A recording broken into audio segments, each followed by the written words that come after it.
Introduction. Der Schrei der Natur, universally known as the Scream, is an oil painting by Edvard Munch. The Norwegian artist painted the Scream in 1893 as part of the cycle, The Frieze of Life, a poem about life, love, and death, where he represented the wheel of life from a partially autobiographical perspective. Besides the 1893 painting, Munch made other versions of the Scream, another oil painting, 2 pastels, and a lithograph stone from which several prints were reproduced. The Scream represents a figure shrieking on a background dominated by a dramatic sky, painted in strong colors. The painting has become one of the most iconic artworks of the modern era. It is associated with the idea of alienation and with the expression of the existentialist panic of humanity. This paper analyzes the Scream through the traditional lenses of technique and composition, offering as well insights on the psychological aspect that enriches the painting with social and sociological nuances. Main body.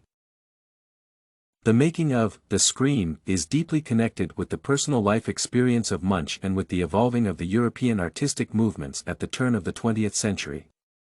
Munch grew up in an oppressive religious environment, and his childhood was deeply marked by a series of familiar tragedies, including the death of the mother and a sister. Another sister was diagnosed with mental illness, and also the father and another brother died when he was young. Munch himself had poor health, and he developed an obsession for sickness and insanity. It does not a surprise that some titles of other artworks of the Frieze of Life cycle are Fear, Despair, and Death in the Sick Room. Besides mirroring his life, the work of Munch reflects the artistic shifting from Impressionism and Post-Impressionism to Symbolism and Expressionism, where painters aimed at expressing their inner world rather than depict neutral subjects. The Scream was the result of an autobiographical experience. A stroll with a couple of friends in the surroundings of Oslo at sunset turned into a painful happening when the sky became red blood and created a powerful contrast with the dark fjord. While the friend kept on walking, Munch had to stop and lean on the fence, feeling a great scream in nature. The location depicted in the painting is a view of the Christiania fjord from Ekeberg, near Oslo, and it provides the perfect means for the message that Munch wanted to deliver. The rigorous geometry of the fence and the road frames the two figures in the distance on the left side of the background.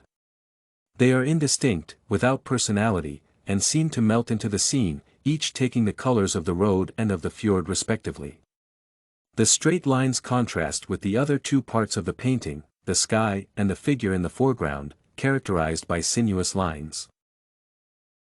The curved lines reflect the spread of the Art Nouveau aesthetics, inspired by the curved and irregular shapes of nature. The sky is made from long waving red and orange traits, and it dominates the composition. The rendition of the sunset is so unique that has arisen many debates on the sources that might have inspired Munch.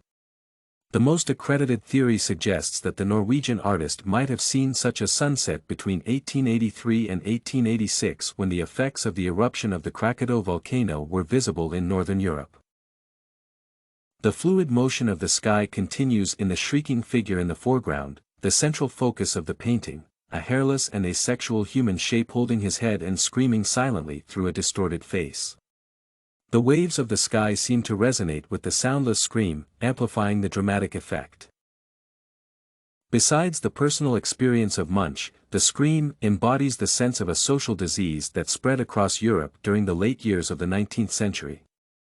In those years, the psychiatrist Sigmund Freud was exploring neurosis and psychoses, Charles Darwin questioned the traditional beliefs on the origin of humankind, and the philosophy of Friedrich Nietzsche was destabilizing the European cultural circles. The Scream of Munch goes beyond the personal sphere, becoming the scream of humanity losing its reference points and feeling trapped and alienated in the modern age. Anticipating Expressionism, the Scream represents the attempts of expressing anxiety, fear, and even terror from the subconsciousness. Conclusion.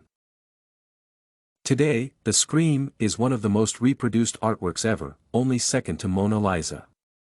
It influenced the work of other prominent artists such as Andy Warhol and Francis Bacon. The contorted screaming face has inspired popular culture broadly.